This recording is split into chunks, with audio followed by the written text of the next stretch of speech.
Hi, everybody. Okay, so you should have already completed before you've gotten to the screencast, part one, where you watch the video about Darwin and natural selection. I know there were some big words in there, but I still think it was very helpful to see the examples of the animals and kind of hear how this natural selection process works. And so I recorded a flip grid, and I hope that you guys also recorded a flip grid just of like anything that you found interesting or new. If you haven't done that yet, if you could please go back and do that now, that would be great. So go ahead and pause this video and go back and do that. If you're already done with Flipgrid, we are on part 2 right now. So what you needed to do was go into Google Classroom and take out the natural or click on the natural selection practice. It looks like this. So make sure that you have this open in the tab next to the screencast. If you haven't, again, pause and go ahead and get yourself set up so that you have this open while you watch this video. Okay, what we're going to do now is we're going to watch this video together, and then I'm going to pause and then take some notes with you guys as you fill this out.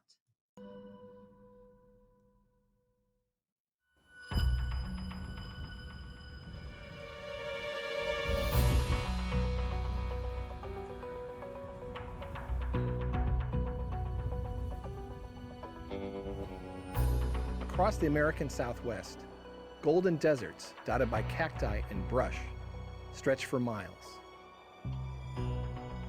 Yet here in New Mexico's Valley of Fire, the landscape changes dramatically. Patches of black rock interrupt the sand, remnants of volcanic eruptions that occurred about 1,000 years ago. The eruption spewed a river of lava more than 40 miles long across the desert. As the molten rock cooled, it darkened, leaving any creature dependent upon camouflage in serious trouble.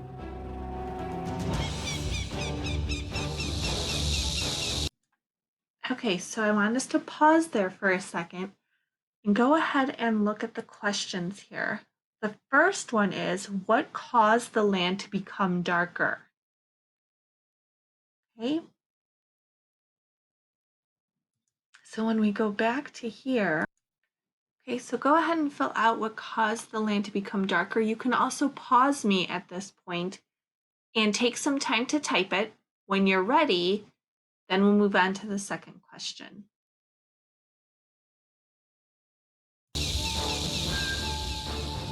In the complex battle of life, one of the constant struggles is between seeing and not being seen, the evolutionary game of hide and seek. And we've come here to the Valley of Fire in New Mexico, a battlefield, to find one of the tiniest soldiers and what it can teach us about how evolution works. On the desert sands, the rock pocket mouse blends in perfectly, its light-colored fur concealing it from predators. But on dark lava, the same fur makes the mouse stand out. Oh no, a poor little mouse. So now at this point, for question number 2, since we know what caused the land to become dark was that lava, there was a lava flow, and the lava, when it cooled.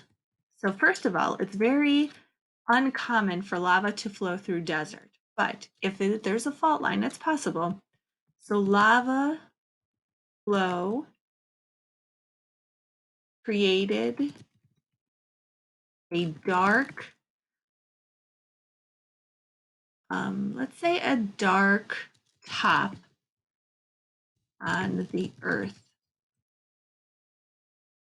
Okay, so now you've got the dark, like you've got dark land in the middle of sand land.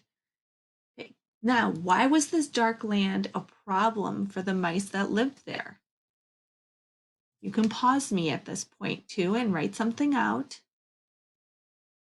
Or if you've already written, and now that you've already written something out, let's talk about it. Why was dark land a problem for the mice that lived there? What color were the mice that lived there? The mice were tan colored, That was their trait, because that's what color they are. And they were easy to see against the dark land. Okay, go ahead again and pause this and make sure you write this down. At this point, the tan mice are not able to camouflage and hide from their predators. They're not able to hide from the owl and the snake and the reptile. So it's making them very easy to spot, which is a problem when the mice want to live and survive and reproduce. So we're going to see what happens to these mice. attracting the many creatures that see it as food.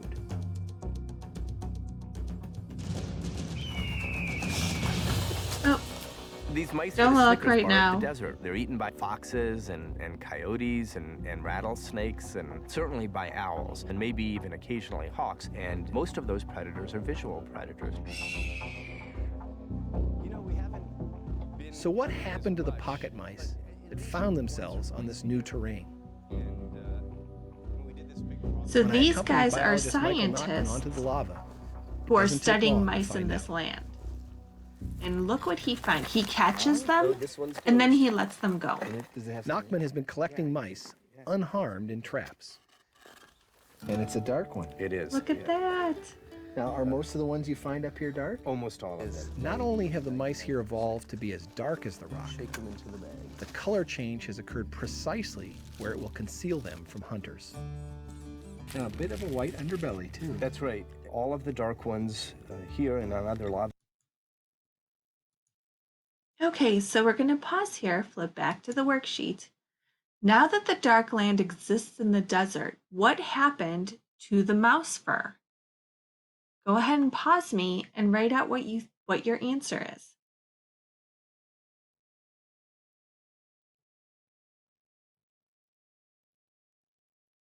Okay, let's talk about this. So you'll see in this picture, not this guy. Oh, here, let me. Lava flows have a white underbelly and presumably Oh, it's a little blurry, but you'll notice. there's no selection for dark on the belly because Yeah. predators are coming from Just above. Okay, so you'll see this mouse. The bottom of the mouse is still light colored, but the whole top of the mouse is dark colored and as dark as the land is now. So now that the dark land exists, what happened to the mouse fur? Mice are born with dark fur. So the mice with light fur did not wake up one morning and all of a sudden have dark fur, but now they're having babies that are born with dark fur. And that had the scientists stumped because all you had in that area were light furred mice. So, how did all of a sudden dark fur mice start to be born? Well, natural selection. We'll see what happens. Go ahead and pause me if you need to go ahead and type this answer out. So you'll see now the next question is what caused the dark fur to show up in the mice in the first place? Like, where did the dark fur come from? That's going to be the question that we want to answer. Let's see what happens. Left to themselves, the mice show no preference for light or dark rocks. It's the predators that have made the difference. The change in color over evolutionary time in the population is driven by predators weeding out the mice that don't match their background. But how did the dark mice arise in the first place? When a black mouse appears in a light population of mice, that is usually going to be due to a new mutation. And those are random and rare events. To fully understand the pocket mouse transformation, Nachman moves from the lava to the lab. He and his team extract DNA from light and dark mice. So now the scientists are looking at DNA. They just said DNA. So, what caused the dark fur to show up in the mice in the first place? They used one of our vocab words, A mutation. Let me write this. Okay. A mutation occurred in the DNA. Okay, so something in the DNA switched. Some sort of button got turned on, and now dark fur animals are being, or mice are being born with dark fur.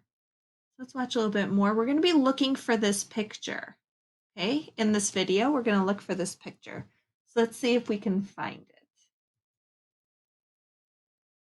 Taken from one desert region. The aim? To find one or more genetic mutations that cause dark coloration. A mutation is a change in the chemical letters that make up our genes. It's a copying error that may occur when our cells divide. Okay, so do you guys remember this? This, maybe from middle school, the C and the G go together, the T and the A go together.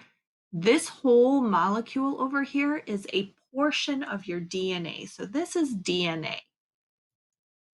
Let's go back over here and just write down DNA. Okay, now we're going to answer two more questions. Are all mutations bad? And then you guys will write something up for number 7. So let's finish this up. Mutation seems to mean that something bad has happened. Well, mutations are neither good or bad, whether they are favored or whether they are rejected or whether they're just neutral. Let's watch that one more time. Cells divide. Mutation seems to mean that something bad has happened. Well, mutations are neither good. Okay, I'm going to pause that right there. Because are all mutations bad? We tend to hear about a mutation and we think that it is something negative. It doesn't necessarily have to be negative. So are all mutations bad? No. Mutations can be good, can be bad, or can have no effect whatsoever. Okay? Go ahead again and pause me if you need to copy this down on your sheet, because you're going to want to do that.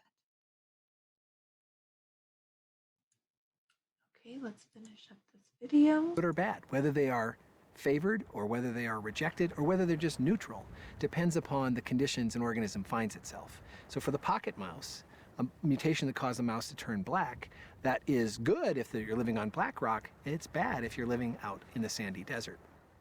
The light mice are all on the bottom, here. Fur color is a trait controlled by many genes. To figure out how dark mice evolved, Nachman focuses on how these genes differ in dark and light mice. So look at how many letters there are. One by That's one, the how genes prove complicated identical. DNA is. But at last, something does turn up. I do want to show you guys this. See where it's highlighted? A gene, when they talk about genes, they're not talking about the ones you wear. They're talking about a section of this whole DNA strand. See all this red over here? That's a whole DNA strand. When they're talking about genes, they're just talking about a little portion of it. And on the specific gene, you'll find a specific little, some of those letters, the A, T, G, C ones, and those code, they're a special code for either dark hair or light hair, fur. The difference between dark and light mice boils down to a difference of 4 chemical letters in a gene called MC1R. Because the gene controls the amount of dark pigment in a mouse's hair follicles, a mouse with these mutations grows dark fur, which gives it an advantage on a dark background. But still, that's one mouse. How would its dark fur spread to a whole population? Okay, and now they start to get into math. So if you ever wondered in math class, why do I need to know math? Because now they go into like cool calculations of how these mice so quickly evolved, because this only happened in 1,000 years. So it wasn't a very long time. Usually evolution takes millions and millions of years. This happened in 1,000 years, where this mouse, the population was able to survive with the dark fur, and the dark fur just kind of popped up in their population. Again, popped up because it was a mutation. So what I want you to do now is go ahead and answer number 7. What did you learn about mice in this desert? Go ahead and type up something, go ahead and summarize. Tell me like the main ideas about this video, and then make sure that you turn it in Google Classroom. When you are done with this, you may go on to step 3 of our activity for today. Go ahead and work on that. We're going to go over this last one together on Monday and Tuesday when I see you guys on Zoom. Good job.